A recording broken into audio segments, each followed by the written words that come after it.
In today's climate, where we start to see things come back that we thought were dead, it's good to reflect on who we are as people and where we're from and how far we've come. I was raised in a white supremacist household where blue eyes and blonde hair made me the ideal child for my father. That is such a troubling sentiment to say with who I am now, but that's what I was born into. Today's episode, I'm sitting down with Dr. Evelyn Carter, author of the book, Was That Racist? And I think we're going to have an amazing conversation about race, evolution, where we are today, and how we become better people. Not because of the way we were raised, but because of the compassion and empathy we have in others. There's an ability as humans to become better, to learn and to unlearn. I hope you enjoy this conversation and realize sometimes the struggle is worth the drive. Where does Dr. Evelyn Carter, which sounds like a name from a movie, by the way. I appreciate that. When I got married, or actually when I met my husband now, we were talking and I told him, I was in grad school and I was like, I'm not changing my name. He was like, what? And I was like, yeah, no. And he was like, what if your husband has an issue with that? And I was like, any man that I marry will not have an issue with that. Yeah. And I was like, my degree is to Dr. Evelyn Carter, and that's it. And it's a good name. It is. It's like, I love my middle initial. You don't get Dr. Evelyn Carter on the phone. Dr. Evelyn R. Carter. It's just like, this is good. Yeah. I can't, It hits hard. Yeah. It definitely hits hard. See, I had no choice in the name. Yeah, exactly. I'm the sixth of my name. My son is the seventh. So I wasn't going to screw it up. He could screw it up if you want. So where are you from originally? I'm from, that's it's a funny question just because I feel like I've asked it all the time and I never know how to answer it because the answer is really all over. So I was born in Hartford, Connecticut, lived there for 7 years, and then basically my family moved further and further west. Okay. So spent a couple years in Pittsburgh, Pennsylvania, and then we settled in Columbus, Ohio, and I was there from when I was 9 up until college. And then I went to Northwestern for undergrad. And I fell in love with the city of Chicago, and I was convinced that that's where I was going to spend the rest of my life. I love Chicago. I do too. So when people ask me where I'm from, I feel like I want to say Chicago, but I'm not from Chicago. And somebody who's What part of Chicago, though? Well, so that's the thing. I can't answer. I lived in Evanston, which doesn't count. I usually judge people like, okay, what's your baseball team? Well, okay, so I lived off of the Sheridan L stop. Okay. So the Cubs would have been my team, but mostly I found them annoying because I lived so close to the stadium that game days made parking a nightmare. Wrigleyville is not your friend. It was not my friend. But it's such a I really wanted to live in Lakeview, but I could never afford it. Mm-hmm. So that's where I and then Lincoln Park was like, oh my gosh, when I'm an adult and I have money and family, I'm going to live there, and none of these things came to fruition. No. And so I feel like I could say Chicago because that's where I grew up, as an adult, and really found my place. I feel like I should say Columbus because that's where I spent my adolescence. But whenever I talk to people who are actually from Ohio, they really care about Ohio State in a way that I just don't. And I also don't feel like I'm from Ohio. So anyway, I'm from all over. I think the safest place to say is just Hartford, Connecticut, because that's where I was born. That's where you're born. Like UConn, so there you go. So what brought you to Long Beach? So my husband and I met when he was living in Ohio and I was living in Indiana. Mm-hmm. And we were long distance, and basically our goal was to always get somewhere that we both wanted to be. And so my plan for us was Chicago, his plan for us was LA. Yeah. And I applied to a job at UCLA and I got it, and so that happened. So I moved out to LA. 2 years later, he finally moved out to LA as well. Okay. And then we were up there. I lived in LA for 8 years. Yeah. And then the pandemic happened, and we'd just gotten married. We were thinking about starting a family at some point, and we were kind of looking around at where we were living in LA and realized in order to live in a neighborhood that has good public schools. We would have to have a lot more money to afford a house there. And we were like, and even the kind of house that we could afford in one of those neighborhoods would not go as far, like our money would not go as far there as it would anywhere else. And so I was like, okay, so we clearly have to move out of LA proper. And so we looked north, and I was like, I don't want to live in the valley. It's hot, and also, like, it's the valley. No shade to the valley. It's just, it's hot, and I like water. There's like, shame to the valley. Shame to the valley. You said it, not me. You gotta be honest. And so I was like, okay, well, we, like any of the kind of beach communities in between, we had the same issue, and also, like, you know, for a variety of reasons, just wasn't the right fit. Yeah. And so I actually had an aunt who had lived in Long Beach for 20 years, and she loved it here. And she lived in Bixby Knolls. And so we were like, all right, Long Beach. We found a house. We got it. And the rest is kind of history. Like, we love Long Beach. Well, you landed in the right spot. Yeah. There's something special about this place. Yeah. There's something special about the people in this place. I'm sure I say it every show, but we're not Orange County, and we're not Long, and we're not LA. We're not. I know. It's my favorite thing. Like, I always tell people, I'm like, my daughters are going to say, like, oh, people are like, where are you from? They're gonna be like, Long Beach, and oh, LA? Like, no. Long Beach. Like, it's different, it's distinct, and it's really cool. Well, and the great thing is about, I mean, it's about the diversity, it's about the culture, it's about not having to worry about any of that stuff that you worry about in LA, and frankly, lately, all the stuff you worry about in the Orange County area. I don't go beyond the orange curtain for political and emotional reasons. Yeah, I went to a friend of mine and I went to went to brunch at a restaurant in Seal Beach, like over there on 2nd Street. Oh yeah.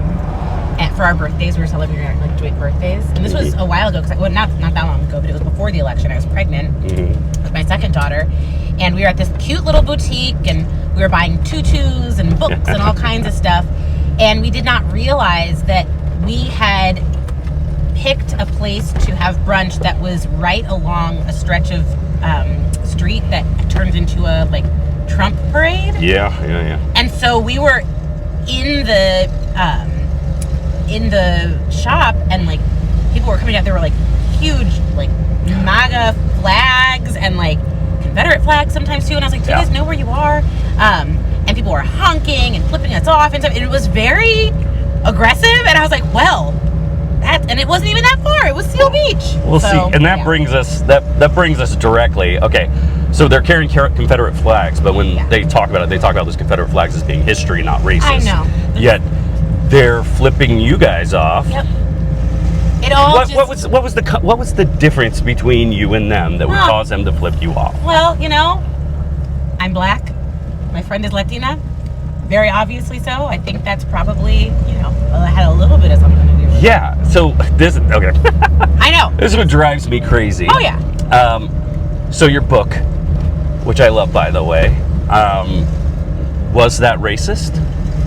Is the title. Also, if you have to ask that question to me, I think you know the answer to that. I have a friend who is a local Long Beach artist who made me some stickers, and one of them that are related to themes in my book, and one of them says, "Was that racist?" And then it has an ellipsis, and it says, "If you have to ask." If you have to ask. It's one of my favorite things. Okay, so here's where I'm going to open up a little bit to you, and this is embarrassing. Oh, great! I love this. And frankly, sad. I was born into a white supremacist family. Oh, wow. My father was a part of a very large motorcycle group.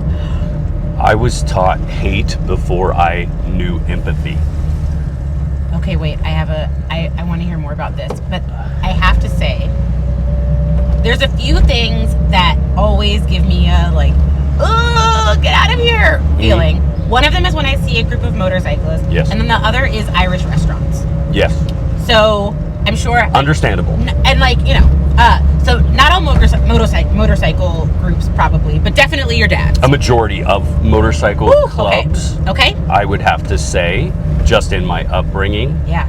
Are based on race. Okay. There was one that was definitely white supremacist, and then there was the answer to that club, which was not anti-white per se, but definitely not white supremacist. Okay. That being said, that I was raised that way and taught that, my family moved to the San Joaquin Valley. And I was confronted by race very early. I was confronted in the way that I shouldn't talk to our neighbors. I was confronted in a way that was so bad. But before I knew empathy, I was rolling around on roller skates with double lightning bolt stickers on the back. And so my perspective on race is so much different than a lot of people, because I can see racism in plain sight constantly. And it's because of the knowledge I had and the unteaching I had to do in my life. From your standpoint, you have a totally different view on racism, because you have it firsthand against you in more ways than I will ever understand, because I've never been in a minority class that was basically under the foot of another. But my perspective as a white bearded guy that people go, hey, you know what I mean? I'm like, yeah, I know what you fucking mean. It's like, I know what you mean, and also I don't agree. I'm going to punch you in the face. And that's part of the reason why I've learned to fight so well. But in that growing up, I was called a race traitor. Oh, yeah. I predominantly only dated black girls. And I don't know if it was rebellion or what, but it was something that I was in an area that was predominantly black and Hispanic people. I vividly remember talking to a kid, my next door neighbor, through a chain link fence, talking to him, because that's the only way I could play with this kid, because my father wouldn't allow it. In the world now, because I see it all the time, what are some of the racist things you see on the daily? So, one of the things that I see all the time are actually kids being taught things. So just like what you were describing, like kids being taught things without them even necessarily knowing all of why it's a problem, right? So I actually remember when I had first-ish moved to when I first moved to LA, one of my cousins is a middle school teacher. She's an English teacher. And so she's exposed, and this is in Manhattan Beach. Wow. And so she's always like using her position to make sure she's exposing her students to all kinds of literature and whatnot. And so they were reading To Kill a Mockingbird. And I came in just to like facilitate a conversation about racism, and and this was in 2017, I think. And so I remember, like, I was in one of her classes and we were talking, and I don't remember how it came up, but there was a young white boy raised his hand and he was like, well, I'm a member of the alt-right. And I was like, okay, tell me more. And there were some other, and I put on my teacher hat and I was like, does anybody else in the class know what that is? And nobody did. And I was like, okay, well, can you tell us? And he said, yeah, we are the populist movement responsible for electing Donald Trump. And in my head, I was like, that's an interesting way to put it. In what grade? 8th grade. Okay. And afterward, I was talking with my cousin, and, she was saying, like, that boy's parents would be shocked to hear that come out of his mouth. Interesting. And, this was, I think, at the, like, not the beginning, but beginning to me of learning about just how much radicalization of, like, white boys in particular is happening on the internet and, all of that. But what really stood out to me about that interaction is that there was no shame in his voice when he was saying that. And he also, like, the irony of looking directly into the eyes of a black woman who is there to talk to you about racism and be like, I remember the alt-right. Like, he wasn't saying it in a way that was, I didn't perceive it as hostile. Like, it was just a very... Do you think he grasps? And I don't think he did. Yeah. And so, when I think about racism, I certainly think about the very overt examples of people using slurs and things like that. But I also think about how there's this, like, trope that people repeat, like, oh, things will get better as, like, the older generation dies out. And it's like, we don't grow out of racism. We actually are more likely to teach racism. And if we don't interrupt these kinds of things, like our young white boys who are saying, I remember the alt-right, and, like, not connecting that to a history of Nazism and of anti-blackness and of anything that's not white, then we've really messed up. Yeah. And so, so that's one thing that I see a lot. Yeah. that's scary because that's at such a young age. Yeah. And that's scary because racism used to be really in your face. Yeah. And then it went into hiding, but those tropes and those phrases and those, oh, that's ghetto, oh, that he's a thug, all that stuff came out, but it was very subsurface. Very racially coded. Right? Yeah. And now we're getting into another era where it's coming out. Yeah. And that's scary. Well, so when I was in grad school, I was doing a lot of research on how people decide what counts as racism. And one of the things that, like, if you read any paper on any research article on racism from, like, I don't know, 2010 to 2015, or maybe even earlier than that, it feels like they all open up with, like, racism nowadays is more subtle than, and I remember, like, I was writing an article and I was like, do I need to start off with that? And I was like, I don't even know if that's true. What I do think is true is that we had done a fairly good job of signaling through societal norms that being racist was bad. So there's actually this study that was done that had people rank order the different groups that it was okay to be prejudiced against. So basically, what groups is it okay to hate?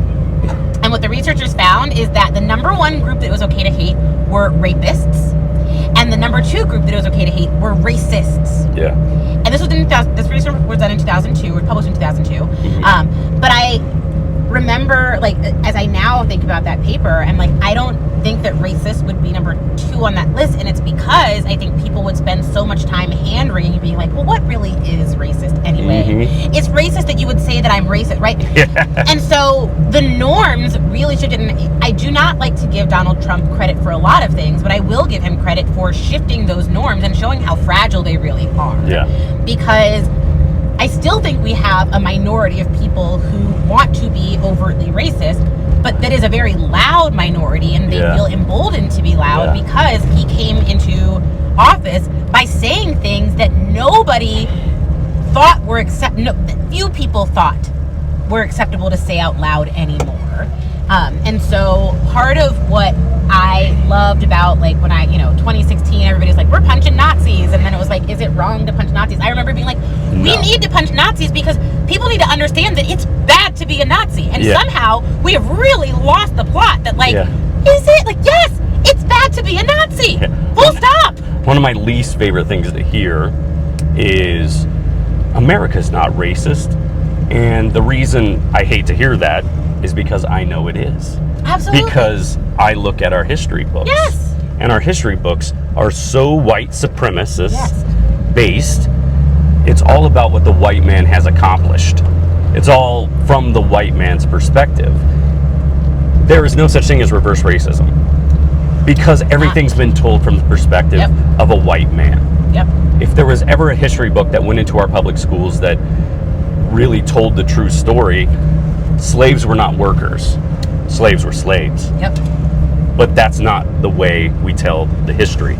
And until we, and I say we as white America, starts to open its eyes and actually confronting the facts like this, these subtle things that we've put into play that have been in effect forever, we're not going to get past it. And so when people say racism's gone, or my least favorite thing, I don't see color. You are negating everything when you say that. Absolutely everything. We are predominantly racist because that's the way we were taught. And people will get on here and I'm going to get some hate for this because, like I said, in my family I've been called a race traitor. But you have to look at the whole picture of this country and the way we were. And everyone's like, well, the 60s, it was in the 60s. No. That's when an uprising happened and you had to acknowledge.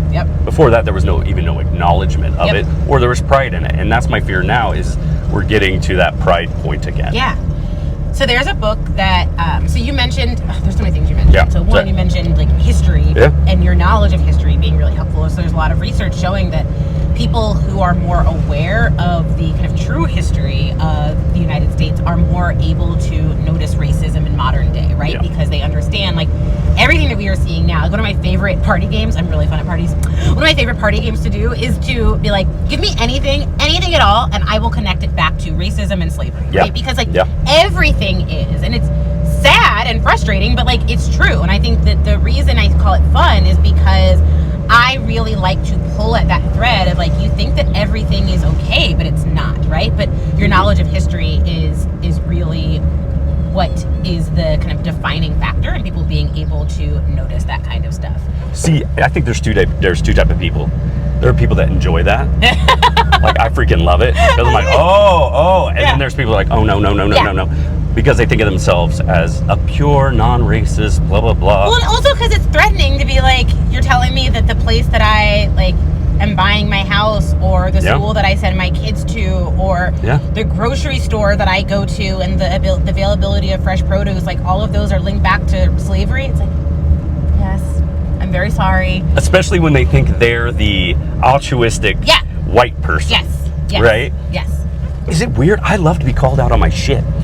Well, so I think I might describe you as somebody who has, like, an extreme growth mindset, but I think that, you know, so a growth mindset is this idea of, like, I know that I can always improve, right? So my traits, my personality, my skills in any area aren't anything that's, like, fixed. It's something that can always be improved with more time, with more effort, whatever. And research actually shows that people who have a growth mindset about bias are people who seek out feedback when they have done something that is in fact biased, because they're like, I want to know so that I can change, so I can do it differently. And so I don't think it's weird at all. I think it's wonderful, but I also think that it demonstrates, like you said at the beginning of when you were telling your story about your upbringing, that you grew up without an understanding of empathy. And I think that one of the things that is a requirement for conversations about racism is having empathy and understanding, like, how is what I am doing or saying impacting somebody else, and really paying attention to and sitting with that. And so if you are someone that enjoys being called out on your shit, which I am as well, it's because I don't want somebody ever walking away from an interaction with me and feeling like, well, that wasn't great. And me not knowing. They might walk away from an interaction with me and feel like that wasn't great, and I am aware of what I did, and I'm like, it's like, I take pride in that side of it. I had to, right? But if I am doing something that is harming someone, and especially I didn't intend to, I want to know so that I can apologize, so that I can atone for it if possible. And that's what a growth mindset is all about, right? It's not taking threat it's not being threatened by the realization that you've done or said something that is incompatible with who you see yourself as. It's knowing that the way to close that gap between who you are and who you want to be is getting feedback about when you messed up. Yeah, it's true. I mean, I see racism on a daily basis. What are some of the microaggressions or micro-racism you see just on a day-to-day basis? And I'll tell some of mine too, because I see it from an outside perspective. So one of the things, I just was reading about this, somebody was posting about this on Threads. Threads, I need to get on that. Everyone keeps telling me about Threads. I love Threads. I feel like, so I loved Twitter before it became X and Elon Musk ruined it. And Black Twitter was one of my favorite places, and it, like, contrary to popularity, it wasn't like a place that you could, like, search on the internet. It just was like a community. And it got into your algorithm, because I ended up on Black Twitter. And so there's also Black Threads, and I am convinced that Black Threads is an entirely different part of the internet than any other part of Threads. So I can't vouch for all threads, but I can certainly vouch for Black Threads. But there's a woman who was like, I was at the grocery store and I had my headphones in and I was carrying a purse and all of this, right? And somebody tapped me on my shoulder and asked me where I could find a particular item. And she was like, there was no part of me other than the fact that I am a Black person, that this person who was white should have expected that I was there to serve them. And yet, like, all of the signals were suggesting I'm a patron just like you. And yet, and so that's one of them. And I want to be very careful to note here that the issue is not that somebody presumed that they were the issue is not with being a worker at a grocery store. The issue is that there is an assumption that people make when they see folks of color that we are there to be in subservient positions, whether that is a worker at the grocery store or a lower status role within a hospital or whatever, right? And so the issue is the white person saw this person who had no other indicator. There was no badge, there was no uniform, whatever, right? There was no indicator that suggested that they worked there, and yet they said, it must be you. And so that's one example of, I think, the subtle ways that that racism shows up that is pretty consistent. Well, what's funny about that is one of my daily racist reminders has to do with the grocery store as well. Okay. So me, 6'1", Yeah. 250-pound, white bearded gentleman, I'll always get in a line. You line up in queues, that's what you do. They will always open a new queue when there's too many people in the line. There will be people of color ahead of me, but I get waved over every time. Oh my gosh. Every time. That's a good one. And so I'll be like, you go ahead. Yeah. And it's almost like, and this is what it comes to how racism can be so subtle. I don't think the clerk realizes. Yep. I just think they see a person that's in their brain, a person of authority. Yep. And they wave them over. Yep. I mean, we could go deep on the grocery stores because grocery stores change the type of produce they provide per neighborhood. Yep. They change everything because, of course, food insecurity in certain areas. What are they called? Food deserts. Food deserts, yep. And they're predominantly in people of color neighborhoods. Yep. They don't get provided the same amount of produce that a white neighborhood And would. the same quality either. 100% the same quality. Yeah. So grocery stores, just like if you were to open your eyes and go to a grocery store and look, you can see the historic and systemic racism that is involved just in grocery stores. Yep. Yeah. That the anecdote you just gave about like being in line and people waving you over, like there's something that I definitely experienced as a Black woman, just the feeling of like being invisible, like literally like, hello, I am here. And so one of the things that I am very adamant about is when I am walking, we have lots of parks nearby us and we have sidewalks, and I'm very grateful to the city of Long Beach for just like the lush landscape that is around us. And something that I refuse to do is to shrink myself on the sidewalk if a white person is walking toward me. And this happens so often that I'm not sure that people realize it, but this actually goes back to Jim Crow laws in the South that said that if you were a Black person and a white person walking on the sidewalk, the Black person was supposed to cede way to the white person, put their eyes down, not make eye contact, right? Be everything that was like, I'm so sorry, I'm in your way. And it was wrong then. It's wrong now, and I'm not doing that because I have as much right to this sidewalk as you do. And so, barring any like situation where I'm taking up the entire space or whatever, like I will, do like the passing lane, whatever. But there are lots of times where I will pass by a white person. What I've learned is that sometimes I have to stop walking to force them to run into my shoulder, and then it's like, yeah, dude, I'm here. But I don't know that anyone who is doing that would be like, well, yes, of course, I believe that because we had Jim Crow laws, I deserve to be on the side. And yet, that is another example of how racism just embeds. Like, you presume as a white person that I am going to be the one to move, not you. Yeah. Here's from the other standpoint. Yeah. I walk down the street to pick up my son from school. A young Black lady walking towards me. I purposefully stand on the grass. Yeah. The reaction from this woman made me so sad in the idea of, oh, thank you so much. Have a nice day. Yeah. So, as well as the dominance Yes. is there, the subservience is still there. Yes. And getting away from that is important. Like, I wanted to stop her and say, I'm so sorry. Yeah. Because of the way I know my stature, my look made her feel in that moment. But I can't give someone the strength immediately. Yeah. Well, I think also what you're signaling, what you're talking about is that you are making intentional choices to combat racism in big and small ways, right?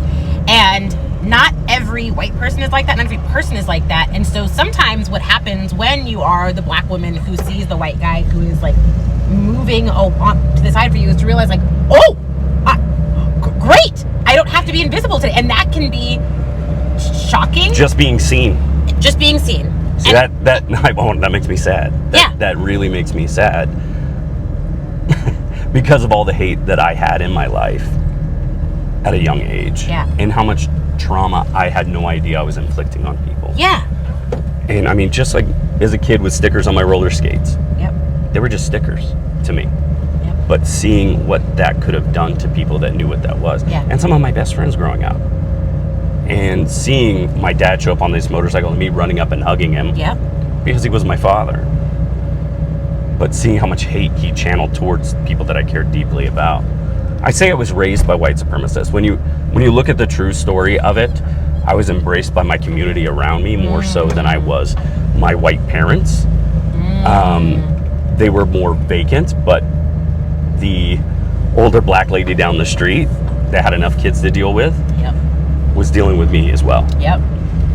I vividly remember the first time I heard the N-word because we all got hit. Every one of us kids got hit. And I got hit because I heard it, and everyone else got hit because they said it. That's why it bothers me today to hear that word. It bothers me so much today when I see young black children say that to other black children. I understand the idea of owning that, but I don't think they see the full horror that's behind that word. Yeah. And so I can't teach them. For example, I was on a field trip the other day with my kids' school. They're fourth graders, and there's this young man in that class, and he literally said, "Man, why the fuck do I got to learn about this slavery?" Because it was at the what do you think, rancho, and there were Asian slaves. People portray Asian slaves and talk about slavery. And I looked at him, I'm like, man, you really do need to understand this. Like, you gotta learn it because, So, also on Threads. I swear I don't just spend all my time with you. Just spend all my time. It's all right. I am very online. There was a black woman who was young, like, let's say 20s, who had posted a clip of Michelle Obama talking about the intentional way that she's wearing her hair and how, she wore braids and her, silk press, all these different kinds of things. And the comments under the video that she had reposted were black women like me being like, thank you so much, Mrs. Obama, for what you did for all of us, black women, in showing the different ways that we can wear our hair. Yeah.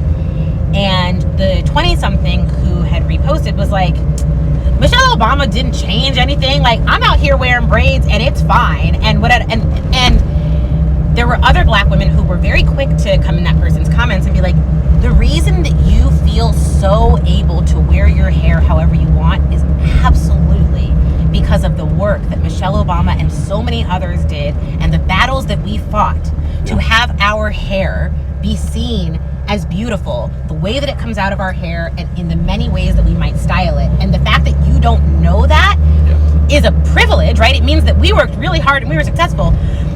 But it also means that you don't know the history of racism that black women in particular face because of our hair. And that is a problem, my dear. That's a double-edged sword. It's really, and so... Times are so nice that you don't understand about what previous generations... Yeah. I mean, so close to previous generation. 10 years. Yes! I mean, like, literally, I am 36 years old, and I did not wear my hair in any natural style until November of 2020, and it was because the pandemic had happened and the shutdowns were going on, and I know how to do my own hair. I've been doing my own hair since literally, like, I was 13 years old, but it was too much to do on top of all the other stuff that was happening. And so my husband cut my hair, and I had this like short little afro, and I had to figure out how to fall in love with my hair as it grew out of my head.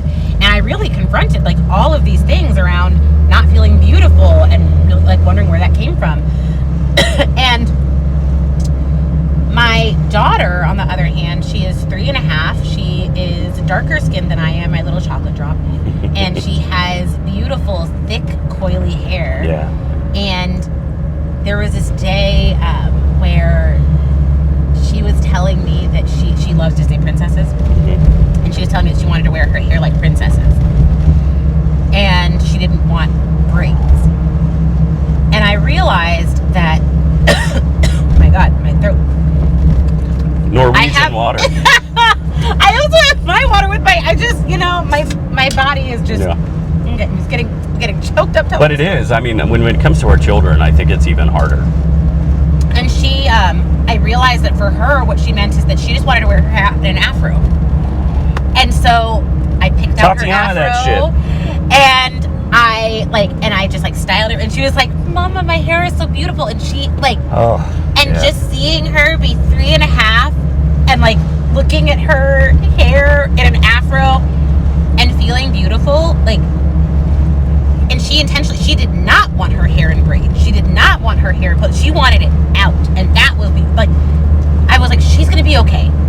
And I loved that for her, because when I was her age, I remember begging my mom to buy Pantene Pro V shampoo, because in the commercials you wash your hair in Pantene Pro V and it came out nice and straight. Why? Because it was always white women. Yeah. Smooth and straight. And so my mom washed my hair with it. It did not turn out that way, and I cried. And so I just part of being a parent, I feel like, is you get healing for things you didn't even know you needed healing for. Oh yeah. But the hair conversation is one that really is being healed for me through my daughter. Absolutely. Yeah. It's incredible. I've learned a lot from my sons in that very aspect, because my sons are protectors inherently. That's something I feel and I'd like to be proud of that they got from me. My son's the first to shout out inequity within his class, so much so that I've had teachers call me, well, this happened today. I'm like, well, good. You punished the other kid, right? Yeah, exactly. And just that makes me proud that our next generations are gonna be a little bit better at that. But then again, I think of the kid that you were talking to in Manhattan Beach at that school that was so proud to boast for something that I'm sure he clearly didn't understand. And I think you said something that really stood out to me around how your parents weren't as they didn't embrace you, create that sense of community in the same way that your neighbors of color did, and that really was one of the things that just helped you connect with folks of color. Yeah.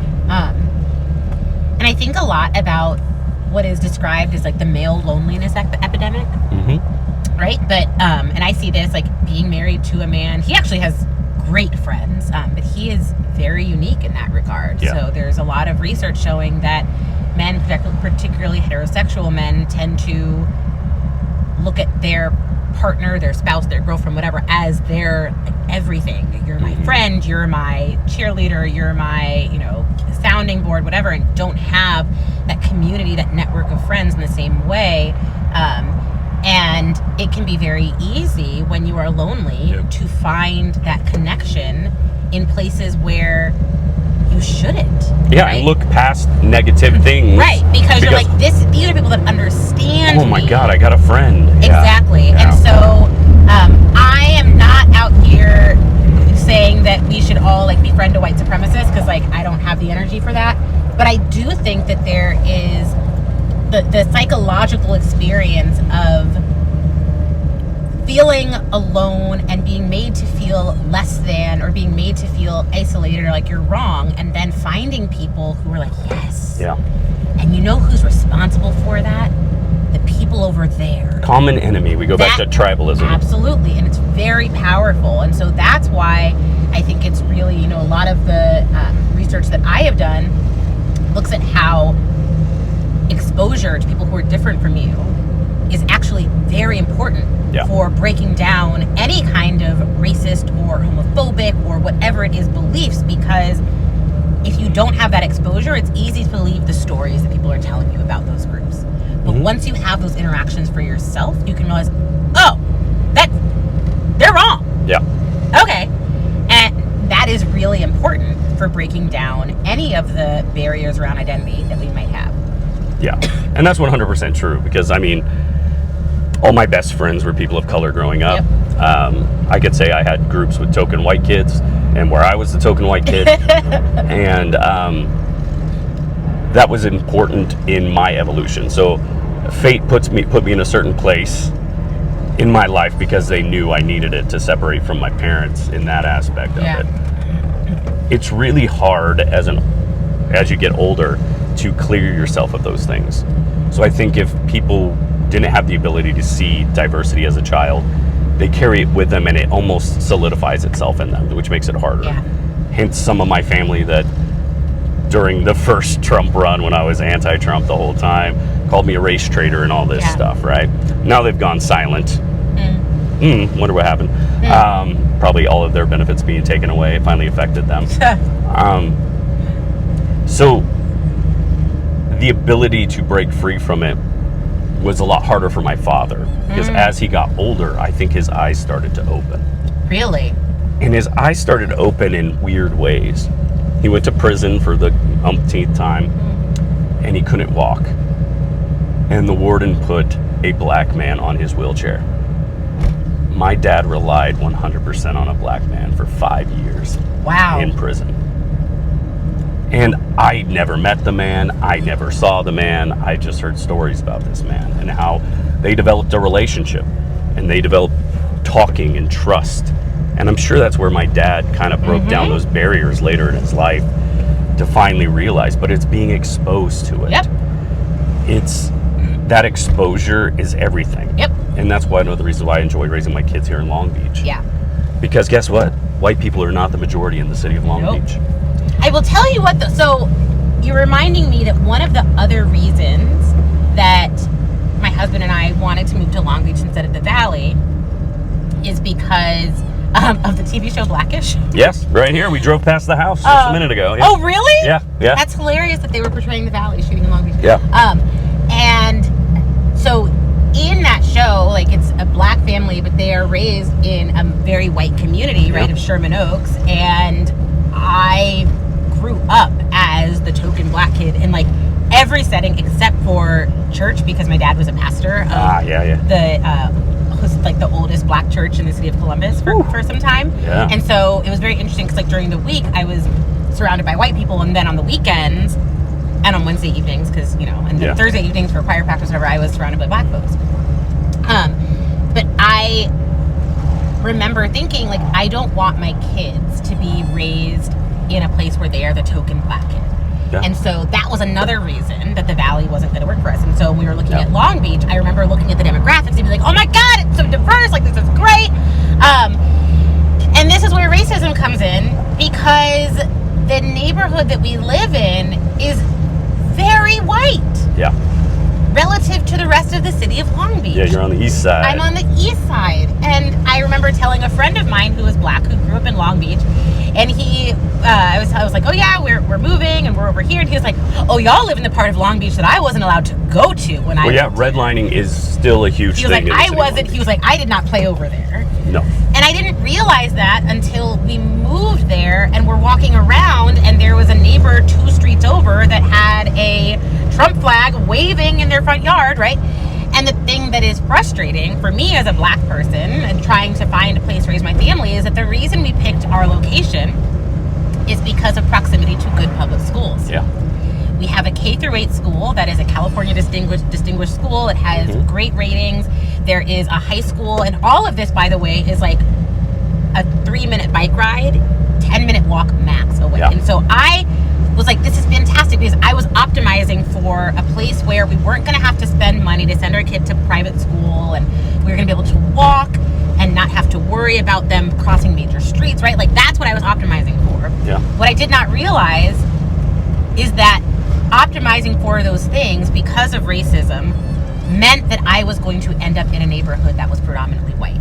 Because when we think about history of redlining, when we think about the white flight that happens from urban areas, white people went to neighborhoods where they could create their communities of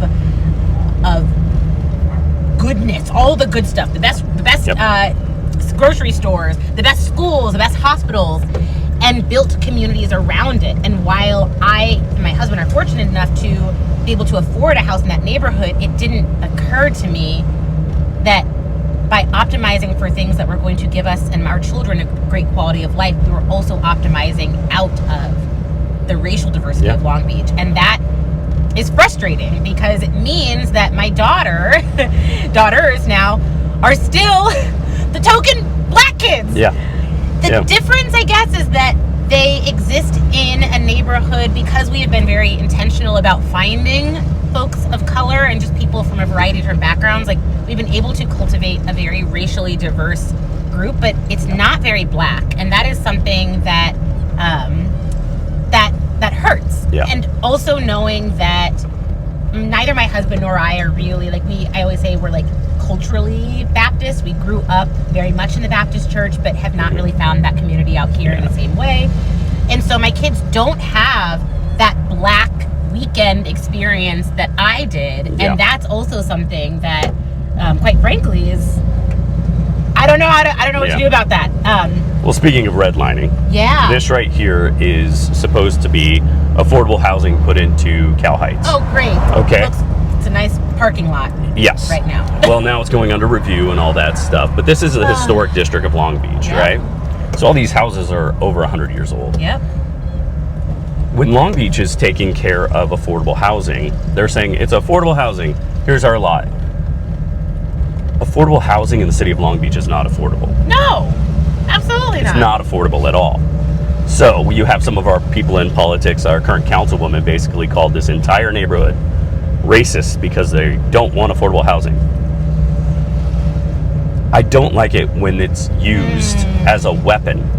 You're not being truthful because those apartments are going to be $3,000 a month. It's not going to, That's not affordable housing. No. So what you're doing is you're basically redlining in the fact of price because you are pricing out those people.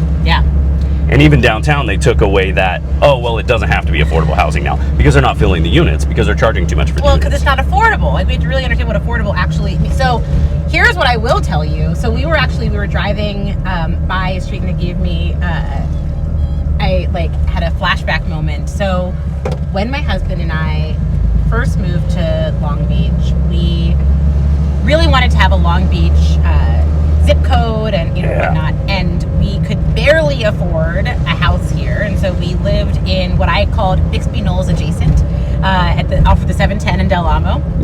Hey, that's North Long Beach. And then so it was actually a very different environment over there, which is relevant to our conversation. And in fact, when we realized that I was pregnant and we were looking for a house, and the market was turning, and so we knew that whatever house we were in was the house that probably we were going to be stuck in. And the neighborhood that we were in did not have great schools zoned to it, and I didn't want to send my kid to a private school because I realized that the private schools in the area are almost all affiliated with churches. And a Catholic church, and I was just like, we're not doing that. So we moved, and we were looking for houses, and I love, kind of like how I love the neighborhood of Lakeview in Chicago, which I believe also has a history of redlining. So I just love all these unattainable to me. Maybe there's a part of my ancestry that's like, we wanted to live here. We're going to get it. So we're going to get in here, right? And so we looked at a house on California, and it was right across from the elementary school, and so I was like, this is great. Like, literally, we'll just be able to set our kids out the door. I'll be in my jammies with my coffee, watching my kid walk into school. It'll be great. And the house was $1,050,000. Oof. And it was old. You had to put another couple hundred in there to fix up. There was a retaining wall that was falling down, but it was a beautiful house that had character, which is what I wanted to, what I was going for. And all of the houses in this area, I think, have character. So it was not an affordable house by any means, but it was attainable for us, were it not for the fact that there was a investment company that paid in all cash. Was able to waive all the contingencies, close in 2 weeks, that got the house. And I remember feeling so deflated because this was the second, what I thought was our dream house that we had lost out on, to a cash only buyer that was going to, and I remember I looked at that house, I drive by it all the time, because the people that bought that house, the company that bought the house, flipped it and sold it for even more. Yep. That would have made it unattainable for us, and we would have lived in a house with a bathroom that was like a tub that was like pink tile that I would have kept because character, right? Yeah. Like they erased all of the character from it in the name of making $150,000 and made it impossible for families like me to move into there. But anyway, when I think about affordable housing, what I also think about is how when we were looking for houses, not just our first time, but our second time in particular, we were not losing out to other families who were buying single-family homes. We were losing out to corporations that were trying to make a quick buck by buying up all of the houses in the area and flipping it. And so I have an interesting relationship with a conversation around affordable housing, because as a homeowner that didn't have a nest egg that was, handed down from our parents or what have you, like we scraped and saved, I consulted, like we did all the things to get the money for our down payment, and we were not protected because there was no regulation to stop the greedy corporations from buying up the houses that we could have afforded in the area. And I'm so grateful that we ultimately were able to find a place. Well, it's also the politicians in that aspect. Well, right now in the city of Lakewood, right here, they're allowing investors to buy up single-family home lots that single families could have afforded. Yes. But they're putting 4 units on it in the name of we need more housing. But what they're really doing is they're hurting housing. They're turning people into permanent renters because they cannot afford a home. And these rental rates, quite frankly, are mortgage rates. Yes. And so our redlining has shifted from blatant redlining to financial redlining. I remember when I was looking for an apartment when I was in LA, and I was living with my sister and my niece, and so we were looking for a 3-bedroom house, or a 3-bedroom like apartment, and we found one that was fantastic. We ended up renting it. It was $3,500 a month. Yeah. And I remember I was talking to my boss at the time, and he was like, if you're paying $3,500 a month, you need to get a mortgage. And I was like, the thing is, mortgages require down payments, and I don't have thousands of dollars to put, so like I can't afford a down payment. I can only afford the rent, and that is one of the most frustrating things. Well, you're affording the deposit on the house, first or last month's rent. It's all of that goes into it. So the earnest money deposit, which by the way, like I almost lost out on our first house because I didn't know that we had to put that personal just so many things, right? So what I like, this is why I'm very fun at parties, because there are a few things that have radicalized me into being even more liberal and leftist than I started off as, and one of those things was the process of buying a home. And the other one is being pregnant and having kids, right? And in both of those situations, I'm like, I already thought that everybody deserves to have access to homes in neighborhoods that have access to parks and good schools and all that. But now I'm like, oh, absolutely. Okay, but this goes that you have a PhD. Well, that's also true. Okay. My wife has 2 master's degrees. Okay, wife. Filling out that paperwork to buy a house made her cry. Right? That's another thing is we're not only socioeconomically redlining, we're education redlining.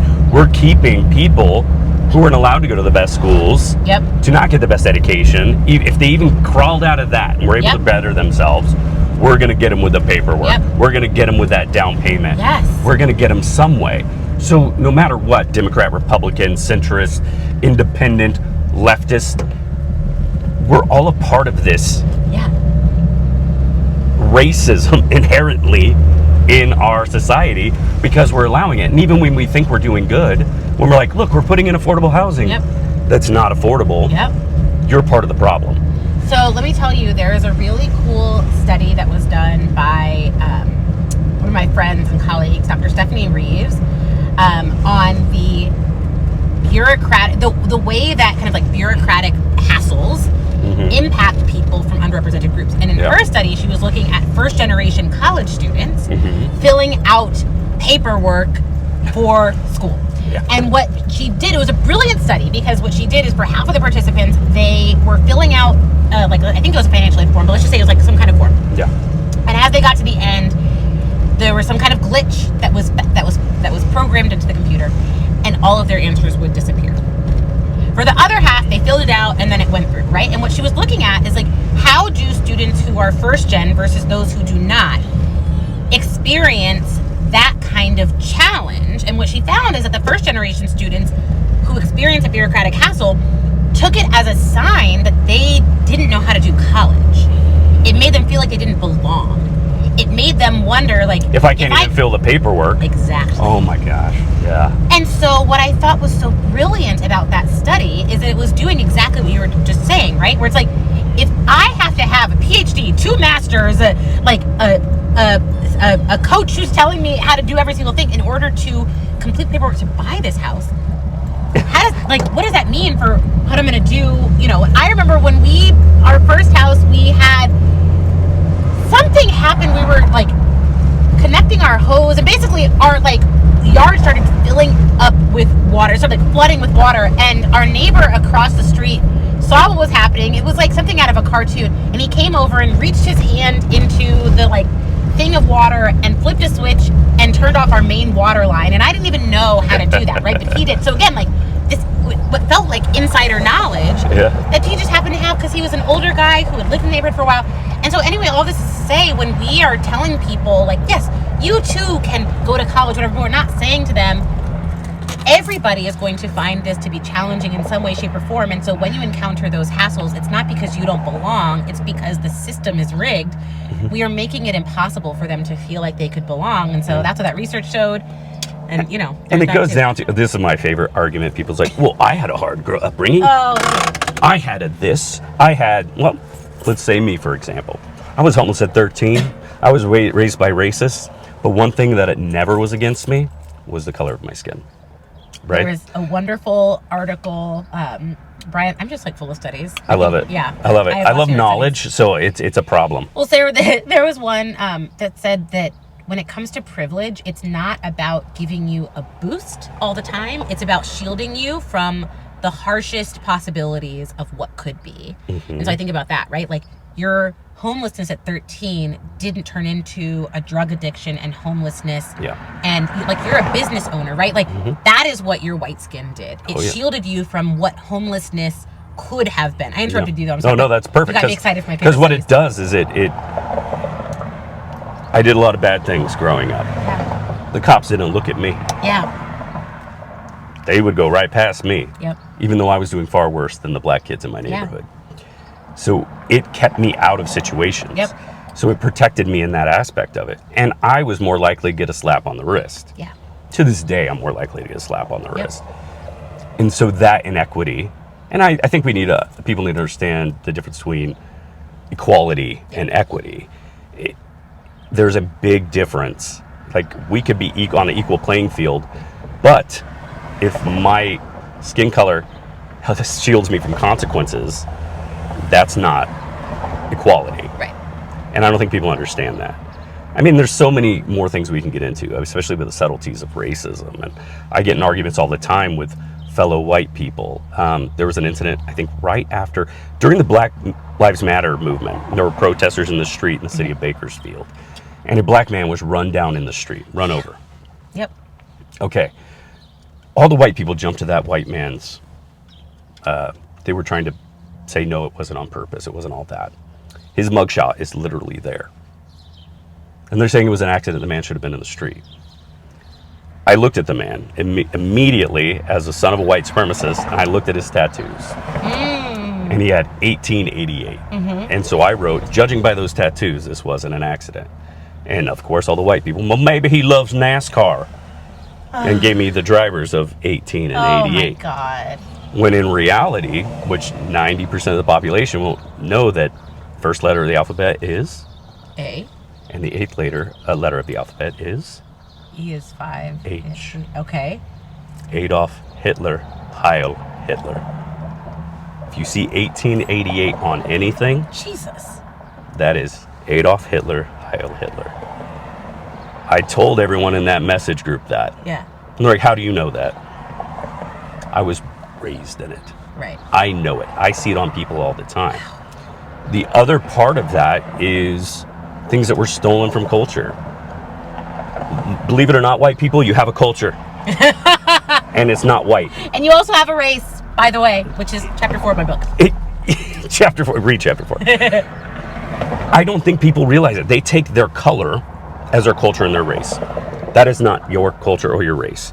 I find that at the elementary schools. My sons have a cultural day. You see kids show up dressed up as leprechauns.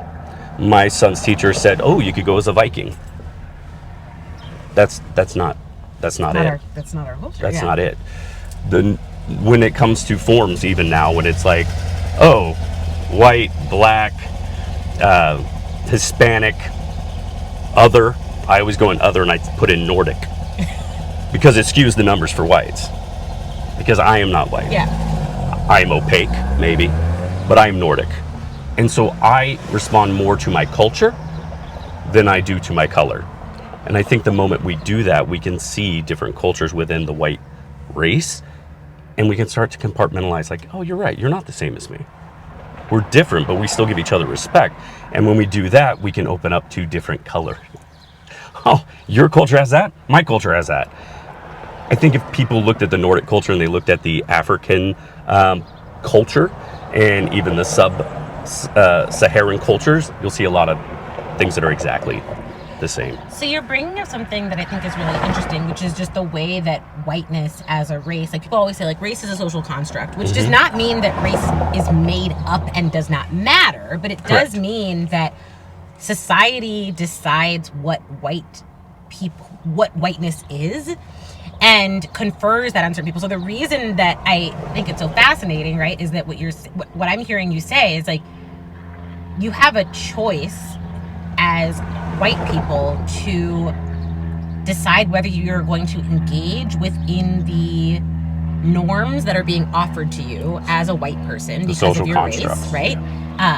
And part of the privilege that you have is being able to say, like, I know how people see me, and therefore I can subvert their expectations by behaving in ways that don't align with how white people are supposed to act. 100%. And that's why you get called a race traitor, right? Yep. But that's also why I think it's so powerful to understand your racial identity and the way that racism exists in the world, because once you see it, then you can realize, like, oh, this is how I am reinforcing it in my actions. This is how I'm combating it with my actions. And you can make those intentional choices every single day. And that's really powerful. Yes, I think it's 100% that. I think it's the idea that I can get people to ask questions about themselves. Yeah. Whoa, he thinks that way. What do I think? Oh, wait. Yeah. And then they can start unraveling it themselves. And why am I so mad at him that he thinks that way? Like, what does that say about me or my assumptions? Yeah. Oh, he's attacking my race. No, because I am your race. Yeah. Right? I'm attacking the constructs that have formed you. Yeah. And sometimes that's the hardest thing. I love my mom and dad, is what people...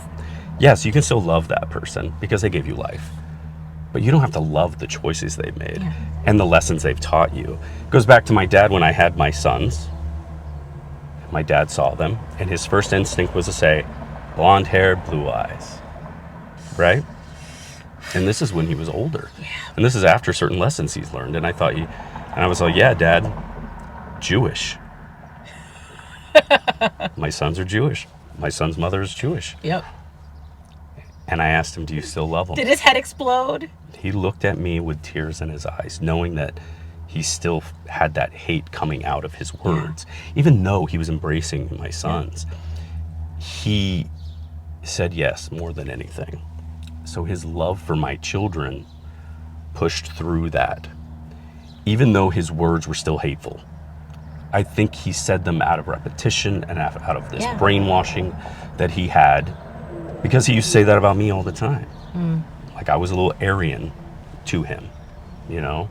And so when he saw that I unraveled all that stuff he put in me, and I was still questioning him, I think he realized that was the point. And he did soften up. And he passed away, and I think he passed away with a new understanding on race, from being the most white supremacist man I've ever seen in history, with double lightning bolts and swastikas and all this stuff, to having Jewish grandchildren. Yeah. Granted, still white, so it wasn't such a huge jump, but I think for him that was huge, right? it's very hard for someone like me. I feel like I'm making up for lost time, and I feel like I'm making up for my ancestors, right? If I stop the growth, I feel I'm really letting down future generations. Yeah. Because I view myself as their ancestor, right? And so my goal with my kids is to get them to see race. One, we are not colorblind. I don't see race, it's bullshit. We need to see it, and we need to embrace it. And we need to embrace our differences, because if not, what is it all for? Yep. Thank you so much. Thank you for having me. You're amazing to talk to. Oh, this and is I so could do this fun. forever. I know. I want you to plug your book. Okay. So my book, which is called Was That Racist? How to Detect, Interrupt, and Unlearn Bias in Everyday Life. It actually came out on January 6th, 2026. And it is available in hard copy, in ebook, in author-narrated audiobook. I did narrate it. I'm very proud of that.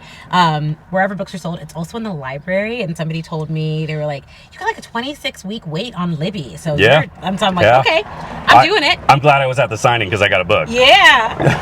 And I have to read on hard copies. I have this dyslexia thing that I have to have a hard copy. Yeah, I found that I like to put like a bookmark or sometimes like underneath each line to help focus me, because I'm somebody that I read a lot, and I was in grad school, and the way that you read in grad school is just like skim to kind of get the gist and then keep going because you're reading a lot. And so I found that in order to force myself to really pay attention, I have to do that. So I have a lot of empathy for. But your text is very dyslexic friendly. The size. Okay, shout out to my publisher on that one. The size and the text. Oh, that's great. Just because I've noticed sometimes if it's too small, or if it's at a slant at all. Yeah. So it does help, and so it was able to do makes me so that a lot happy to quicker. hear. Yeah. Well, I mean, it's one of those things that the little things that I notice. Yes. There is a specific font now that kind of helps as well. Okay. So I hope people keep bridging that gap and moving that way. But very helpful. Thank you very much. Cool. Yeah. And thank you for being on. And I hope people learn a little bit about diversity from this old white man sitting in a car with a beautiful young black woman. Well, I hope so too. And I'm really fortunate to know you. And every time I see you, we have a good conversation. We do. Yeah. Last thing I always like to do in this is give me shout outs of local businesses you think are worth the drive. Okay. Granny's Donuts. Yes. I had them this morning. I love them. The red velvet donut is what I had. The red velvet cake donut, but like just the variety of donuts at Granny's Donuts is fantastic. So that's one that is worth the drive. And then another is Casita Books. Yeah. That they just relocated to Beyond Redondo, and it's a wonderful bookstore. It's a wonderful bookstore that has stuff for kids and adults anywhere of all ages. It's got lots of text in various languages too, so if you want to expose your kids to stories in Spanish, for example, which I do, that's there. Can we pick up your book there? You can pick up my there we book go. there. Yeah, so that's fantastic. And the owner is fantastic as well. So yeah, those are so get some Granny's Donuts and then go pick up a book from Casita. Yeah. Okay, what drives you every day? Oh, my kids. They literally drive me to get out of bed, as is the case this morning. My daughter came in and literally grabbed. Why do they get up at 6? Well, so thankfully mine get up at 7:30. Mine are 6. Yeah. But I would rather get up at 9, so 7:30 is still early. But yeah, they drive me, and also because the thing that's really cool about kids, especially like toddlers, like I have a 3-year-old and 1-year-old, is getting to see the world through their eyes. And so like everything that they do inspires me to want to create the best version of the world, because I know that they are like, I want everything that my daughter experiences, that my daughters experience, to be wonderful and good. And so I know it's not going to be the case. Yeah. But they're still in the pure form. As much as I can curate an environment for them that just nourishes them and nurtures them, that's what I want. So that's what drives me. Yes. Seeing kids just being purely kids and being able to see situations and places through their eyes. And even with me, it's holidays and stuff like that. Re-seeing that, it's cool. I mean, we could talk forever because we could get on racism and religion and how most religions are predominantly racist. Oh my God. Book of Mormon as a musical, by the way, was transformative in helping me like really put into words the feelings that I had around racism and religion, and how religion is also constructed as a way to Yes. people empower. I mean, yes. Okay, great. Okay. To be just have me continued. on You're again. going to be on again, and Yeah. we're going to talk about that whole aspect because your religious base and Yeah. what your religion and my pagan base Yes. is really interesting. There's and a how lot of intersection there's a lot of there. intersections, and we could completely talk about that, and I love it. So Yeah. thanks for being on. I'll see you guys next time on Worth the Drive. Amazing. You rock. My socks off. Thank you so much.